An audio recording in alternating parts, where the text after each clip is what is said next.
Սիրելի հայրենակիցներ, ինչպես գիտեք, Վանաձորի քաղաքային լճերի հիմնանորոգման էսքիզ առաջարկ ենք ներկայացրել եւ կարծիքները տարբեր են, թե ինչպիսին լինի լիճը, մենք էլ երկմտանքի մեջ ենք, բայց մինչեւ դրան անդրադառնալը նախ կուզեմ ընդգծել, որ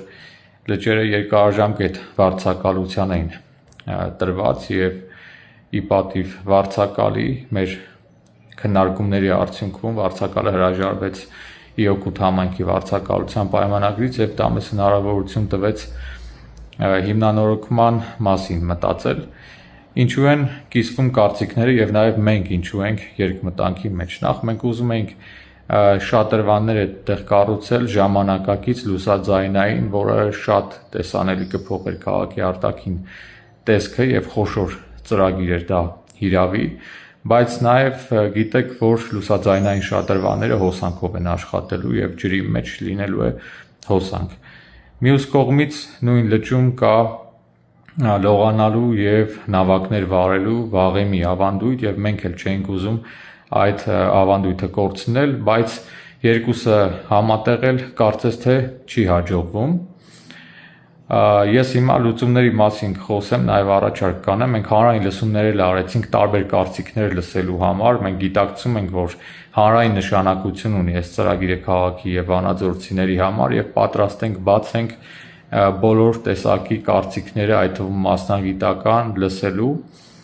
կարծիքները եւ լուրերը, որ շրջանառվում են, որ իբր մարզպետարանում կա աշխատակից, որը լիցենզիա ունի շատրվանի տեղադրման, իհարկե իրականությանը չեն համապատասխանում եւ աբսուրդ են մի քանի պատճառով։ Պատճառ առաջին շատրվանի տեղադրման համար լիցենզիա չի պահանջվում ընդհանրապես։ Պատճառ երկրորդ դա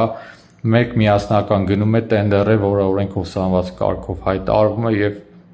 մասնակցում է որևէ ընկերություն, որին մենք չենք ճանաչում եւ ճանաչել չենք կարող եւ երրորդը իմ ղեկավարած մարզպետարանում չի կարող լինել որևէ պետական պաշտոնյա, որը որևէ տենդերի մեջ մասնակցություն ունենա, նա կազատվի աշխատանքից րոպեների ընթացքում եւ նաեւ մեծ հավանականությամբ քրեական օրենսգրքի սահմաններ կհատի եւ իրավապահներն էլ կմիջամտեն։ Հիմա մտածում ենք հետեւյալը անենք, 2 կամ 3 էսքիզ առաջարկ կունենանք, պատրաստ ենք եւս մեկ կամ մի քանի հանրային քննարկումներ ունենալ մարզպետարանում, բոլոր շահագրգիռ կողմերին հրավիրել, ճարտարապետների մասնագետների հետ առանձին քննարկում կունենանք եւ կհրապարակենք 2 կամ 3 էսքիզ առաջարկ եւ դա կդնենք նաեւ քվեարկության սոցցանցերով, միգուցե Facebook-ով դա լայնորեն կտարածենք,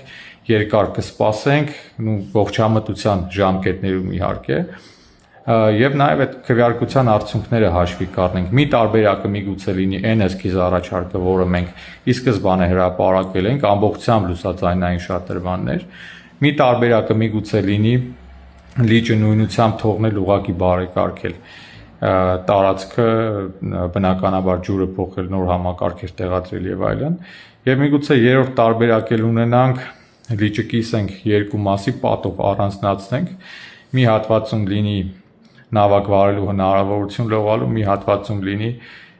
շատրվանների հնարավորություն, սա իհարկե լճի տեսքը փոխելու է եւ մենք կարծես թե հակված չենք այս տարբերակին, բայց միևնույնն է, պետք է քննարկել, հասկանալ եւ լավագույն լուծմանը գալ։ Եվ ամփոփելով ուզում եմ ասել նաեւ, որ այդ լուսաձայնային շատրվանները բավականին բարձրաժեք, թանկ ծրագիր են քաղաքի համար եւ դրա ձեռք բերելն էլ բավականին լուրջ գումարների մասին է խոսքը, մոտարկված արժեքը 600 միլիոն դրամ, պլյուս մինուս դեռ նախահաշվային թիվը կոնկրետ չունենք։ Այնպես որ կշարունակենք այս մասով քննարկումները, մենք բաց ենք, կառուցողական ենք, միանձնյավորոշում հանրային նշանակություն ունեցող հիմնանորոգման ծրագրում չենք կայացնելու բնականաբար եւ նաեւ շնորհակալ ենք բոլոր քաղաքացիներին եւ բոլոր նրանց, ովքեր կարծիք են հայտնում, դիտարկում են անում, այս տրամաբանությամբ էլ կշարունակենք։